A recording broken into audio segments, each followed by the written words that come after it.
ሐሰተኛ መረጃን ማሰራጨት ሊያመጣ ስለሚችለው ጉዳት አስባችሁ ታውቃላችሁ? ሰላም እንዴት ናችሁ? በዛሬው ቪዲዮ ስለ ሐሰተኛ መረጃ አደገኛነት እንማማራለን። አሁን ባለንበት የዲጂታል ዘመን የተሳሳተ መረጃ እንደ ሰደድ እሳት ለመሳፋት ከመቼውም ጊዜ በላይ ቀላል።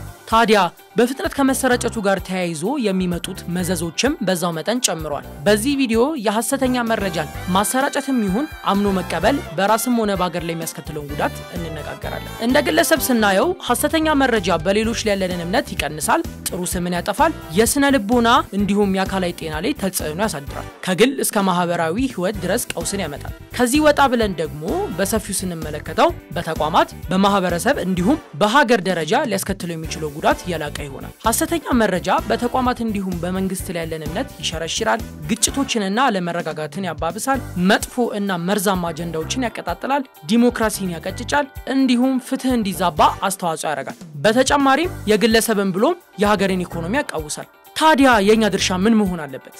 መረጃን ማጣራት፣ ሁሌም ኃላፊነት የሚሰማን ዜጎች መሆን፣ የምናየውንም ሆነ የምናሰራጨው መረጃ ሌሎች ላይ ሊያስከትል የሚችለውን ጉዳት ቆም ብሎ ማሰብ፣ በአጠቃላይ የሚዲያ አጠቃቀማችንን በእውቀት መቃኘት ይኖርብናል። ያስታውሱ፣ በበይነ መረብ ላይ የሚኖረን እንቅስቃሴ በገሃዱ ዓለም ላይ የሚታይ መዘዝ አለው። በመሆኑም ሐሰተኛ መረጃ በግለሰብ በማህበረሰብ ብሎም በሀገር ላይ የሚያመጣውን ጉዳት በመገንዘብ ከማሰራጨት እንቆጠብ። ሐሰተኛ መረጃን እንዴት ማጣራት እንደምንችልና ሌሎች ከሚዲያ አጠቃቀማችን ጋር የተያያዙ ትምህርቶችን በሌሎች ቪዲዮቻችን ላይ መመልከት ትችላላችሁ። እስከዚያው ቻው።